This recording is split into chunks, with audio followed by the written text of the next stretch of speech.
Kita bersyukur kepada Tuhan. Kita akan merenungkan kembali firman Tuhan. Mari kita tundukkan hati dan pikiran kita kepada Tuhan. Kita berdoa.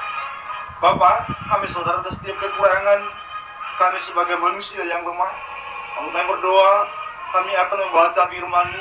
Tolonglah kami untuk kami dapat memahaminya, dan terlebih kami dapat melakukannya dalam kehidupan ini Bapa surgawi. Berkatilah seluruh pendengar kami Bapa dimanapun mereka berada. Tolong mereka untuk mereka menjadi pelaku-pelaku kebenaran-Mu, dan berkati seluruh kehidupan mereka Bapa. Dalam nama Tuhan Yesus kami berdoa dan bersyukur. Haleluya. Amin. Saudara terkasih dalam nama Tuhan, kita telah merenungkan firman Tuhan dari surat Galatia ayat 1 sampai dengan ayat 5. Jadi kita akan masuk kepada Galatia 1 ayat 6 sampai dengan 10. Dan saya akan bacakan untuk kita pada ayat yang ke-6. Dikatakan demikian, aku heran bahwa kamu begitu lekas berbalik daripada Dia yang oleh kasih karunia Kristus telah memanggil kamu dan mengikuti suatu Injil lain yang sebenarnya bukan Injil.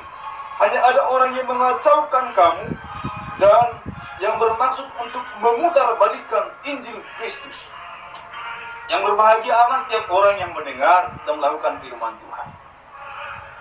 Saudara yang terkasih dalam nama Tuhan, tema kita pada bagian kedua dari renungan surat Galatia ini adalah kabar baik versus kabar buruk.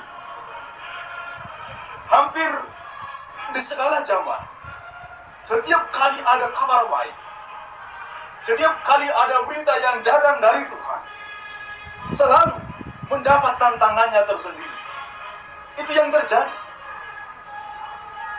Hal yang sama terjadi kepada pelayanan Rasul Paulus kepada jemaat di Galatia ini. Paulus telah mengajarkan mereka kepada Injil Kristus, Injil kebenaran. Tapi tak lama setelah Paulus meninggalkan mereka, ada rombongan pengajar-pengajar Yudaisme datang mengacaukan ajaran itu. Pengajar-pengajar Yudaisme itu mencampurkan Injil Kristus dengan ajaran Yudaisme, yang sering sekali kita sebut dengan Yudaisme. Saudara terkasih dalam nama Tuhan, Paulus telah mengajarkan mereka sebuah Injil yang murni, Injil yang benar-benar datang dari Tuhan, kabar baik. Tapi kabar buruk selalu menentangnya. Itulah sebabnya tema kita adalah kabar baik versus kabar buruk. Berita yang Paulus sampaikan adalah Injil Tuhan, di mana kita dimerdekakan dalam Kristus Tuhan. Kita dibenarkan hanya karena beriman kepada Kristus Tuhan. Itulah ajaran yang murni. Tapi tak lama setelah itu ada ajaran yang berbeda dengan hal itu. Dan Paulus mengajarkannya dengan motivasi yang tulus, motivasi untuk kemuliaan bagi nama Tuhan. Jadi di samping ajaran yang benar, dia juga melakukan pengajarannya dengan motivasinya yang menyenangkan hati Tuhan. Tapi kenyataannya tidak lama setelah itu ada pengajar-pengajar yang lain yang hendak mengacaukan jemaat di Galatia tersebut. Saudara yang terkasih dalam nama Tuhan, di zaman sekarang, bahkan di berbagai zaman, yang paling berbahaya adalah bahwa jika kepalsuan itu sangat mirip dengan yang benar. Hal itu terjadi kepada jemaat di Galatia. Pengajaran Paulus adalah pengajaran yang murni, tapi pengajaran yang datang dari para Yudaiser itu pengajaran yang mirip dengan yang murni, yang mirip dengan yang asli. Dan ini sangat-sangat berbahaya. Sangat sulit membedakan uang yang palsu dan uang yang benar jika yang palsu itu sangat-sangat mirip dengan yang benar. Dan ini paling sangat berbahaya sekali. Orang tidak akan sadar bahwa apa yang dia miliki adalah yang palsu karena dia berpikir sangat-sangat mirip dengan yang asli. Saudara terkasih dalam nama Tuhan, itulah sebabnya untuk menciptakan uang saja, maka dibuat berbagai macam cara untuk membedakan yang asli dan yang palsu. Di zaman sekarang, gereja-gereja Tuhan juga mengalami tantangan yang sama, seperti tantangan yang dialami oleh jemaat di Galatia. Tatkala pengajaran yang palsu itu sudah menyusupi gereja-gereja, tatkala pengajaran yang palsu itu mirip dengan ajaran yang asli, ajaran yang benar, maka banyak jemaat yang mulai bingung. Apakah yang dia terima itu adalah ajaran kebenaran atau yang palsu? Karena seolah-olah yang palsu itu sudah menjadi sangat-sangat benar. Ketika para pengkhotbah mulai dan mau ditahbiskan menjadi para pendeta, menjadi pengkhotbah, mereka ditanya, apakah engkau percaya bahwa Yesus anak Allah? Mereka berkata, saya percaya. Tanya kedua kali, apakah engkau percaya bahwa Yesus anak Allah? Mereka berkata, saya percaya. Tapi tidak lama setelah mereka menjadi pemberita-pemberita Alkitab, setelah mereka menjadi pengkhotbah, setelah mereka menjadi pengajar, mulai muncul perkataan-perkataan yang berbeda dengan apa yang dia telah katakan sebelumnya. Lalu mulailah teman-teman atau mungkin saudara yang lain yang mengasihi dia bertanya, bukankah engkau berkata bahwa engkau percaya Yesus anak Allah? Baru dia katakan, ya, sampai sekarang saya percaya Yesus anak Allah.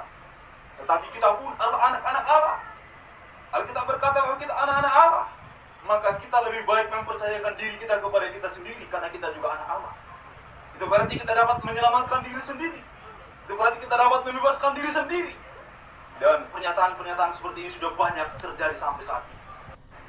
Seolah-olah benar dia katakan Yesus anak Allah, tetapi dia dalam prakteknya dia katakan Yesus anak Allah, tapi bukan satu-satunya. Masih banyak yang lain, termasuk saya. Mereka mencoba membuat analogi yang seperti itu. Sebanyak lain ketika bertanya, apakah engkau percaya Alkitab firman Tuhan? Dia berkata, saya percaya. Apakah engkau percaya Alkitab firman Tuhan? Dengan lebih tegas lagi dia berkata, saya percaya. Tapi di kemudian hari dia mengajarkan bahwa kebenaran tidak hanya ditemukan dalam Alkitab, tapi juga di kitab-kitab lain, agama-agama yang lain. Karena pengaruh pluralisme sekarang ini mencoba mereka mencampur adukan hal yang seperti itu. Lalu ketika ditanyakan kembali kepadanya, bukankah engkau berkata Alkitab firman Allah? Lalu dia tegaskan kembali, saya percaya, tapi bukan satu-satunya firman Allah. Karena ditemukan juga firman Allah di kitab lain. Saudara terkasih dalam Tuhan, pemutarbalikan, pengacauan yang membuat ajaran yang palsu itu seolah-olah benar, itu yang terjadi zaman ini. Dan terkasih dalam Tuhan, kepada jemaat di Galatia pada saat itu, ajaran-ajaran yang hampir sama terjadi. Paulus telah mengajarkan mereka bahwa kita dibenarkan hanya beriman kepada Kristus Tuhan. Dan para pengajar Yudaisme berkata, ya, kita dibenarkan karena beriman kepada Kristus Tuhan. Tetapi tidak sampai di situ. Ditambah dengan ajaran-ajaran Yahudi, ditambah dengan ketaatan kepada Torah, ditambah dengan sunat, ditambah dengan semua kebiasaan-kebiasaan Yahudi. Itulah yang diajarkan oleh orang-orang Yudaisme pada waktu itu. Seandainya dari awal mereka katakan bahwa kita tidak diselamatkan karena kasih karunia, maka gereja di Galatia tidak akan menerima kesaksian dan pengajaran mereka. Tapi tatkala mereka mengatakan kita dibenarkan karena kasih karunia, tapi plus ditambah dengan yang lain, maka jemaat di Galatia mulai tergoncang. Saudara terkasih dalam nama Tuhan, hal itu terjadi di zaman kita sekarang ini, bahwa banyak gereja mengajarkan yang seolah-olah benar tetapi palsu, dengan penambahan, dengan pemutarbalikan, dengan pengacauan seperti yang Paulus katakan, sehingga apa yang salah seolah-olah sudah menjadi benar. Beberapa waktu lalu saya berdebat dengan seorang yang mengatakan bahwa dia percaya Yesus Tuhan, tapi kenyataannya dia tidak percaya apa yang Yesus katakan. Dia tidak percaya Alkitab Perjanjian Lama. Dia tidak percaya kepada apa yang Yesus katakan bahwa harus percaya kepada Bapaknya. Dia tidak percaya kepada apa yang dikatakan Yesus bahwa dia adalah Tuhan dari segala-galanya. Saudara terkasih dalam nama Tuhan, inilah yang terjadi di zaman sekarang. Seolah-olah orang berkata, saya percaya Yesus, tapi kenyataannya dia mencampur adukan berita itu dengan ajaran yang lain. Dan ini sangatlah berbahaya. Banyak orang pengikut ajaran-ajaran yang palsu sekarang ini hanya karena dipelintir, dirubah, dipalsukan dari ajaran yang benar, sehingga mereka tidak tahu yang mana yang benar, yang mana yang salah. Sekali lagi saya tegaskan untuk kita, ajaran yang paling berbahaya adalah ajaran yang seolah-olah benar, tapi ternyata palsu. dan terkasih nama Tuhan, di mana posisi kita saat ini, mari kita sadarkan diri kita, pemahaman kita akan kebenaran Tuhan, bahwa kita harus kembali kepada kebenaran Tuhan. Di saat-saat ini banyak pengajaran yang telah memalsukan kebenaran. Mari kita kembali kepada kebenaran. Yesus satu-satunya jalan keselamatan bagi kita, bukan karena usaha perbuatan kita, bukan karena ajaran-ajaran yang lain, bukan karena baptisan, bukan karena perjamuan, bukan karena kebaikan, bukan karena Taurat dan lain sebagainya. Kita dibenarkan hanya karena kita beriman kepada Kristus Tuhan. Kita diselamatkan hanya karena anugerah Tuhan.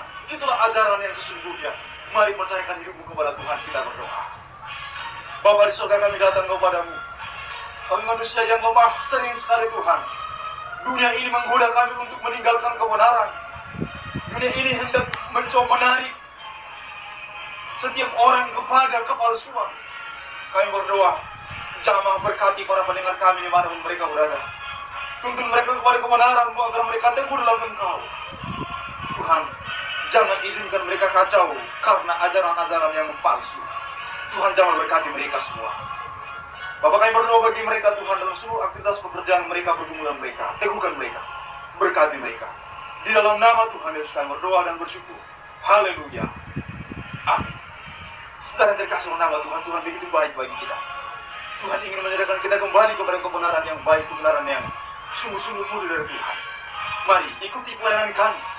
Dengarkan penonton yang kami beritakan, meski hanya renungan yang sangat singkat.